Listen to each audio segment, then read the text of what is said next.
Toad the brake van was feeling sad. Everywhere he looked, he could see engines and coaches moving steadily forwards.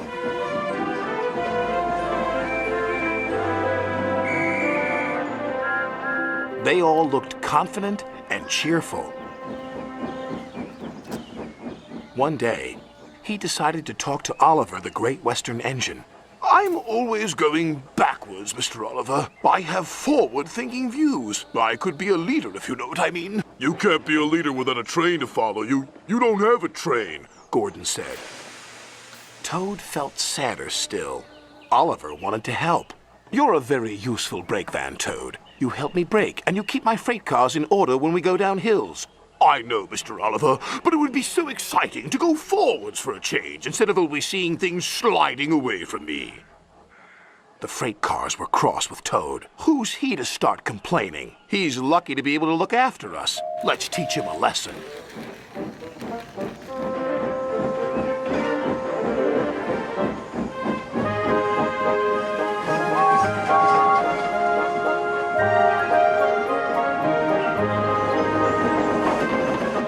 The freight cars decided to carry out their plan when they reached Gordon's Hill. When they were nearly at the top, they played their tricks. Ready, steady, go! And they jerked at a coupling, which broke. We're making your wish come true, Toad! Follow the leader, yelled the freight cars. Toad was still in a state of shock, so he didn't know what to think, and he couldn't ask the conductor. He had jumped clear.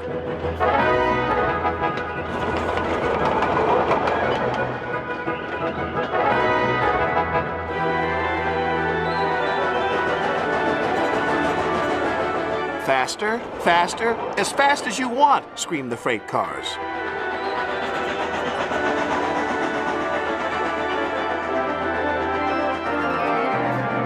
Suddenly, Toad found it fun, but the fun was soon over. A crossing lay ahead and the gates were closed. Toad couldn't stop. Worse still, Toad now realized he was on the wrong track. There ahead was Gordon. The signalman changed the points just in time.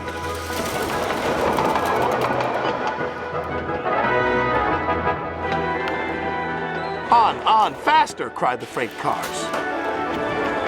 Suddenly, he saw James pulling a long, slow train. Oh my goodness! Help! Save me! A quick-thinking shunter did, just in time. What was that? Exclaimed James. The signalman warned the station master at the next station. There's a runaway coming. We'll send him into the sidings. Help! Help! Called Toad again. Toad saw some buffers. Those'll stop me! But the points to the buffers weren't set. No! I'm back on the main line! Meanwhile, Oliver was racing to the rescue.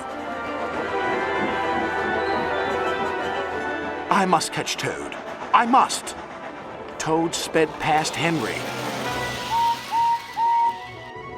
More danger lay ahead. Men were working on a bridge, but they had been warned about the runaway Toad and his freight cars. They diverted him onto old sidings, straight into a muddy pool.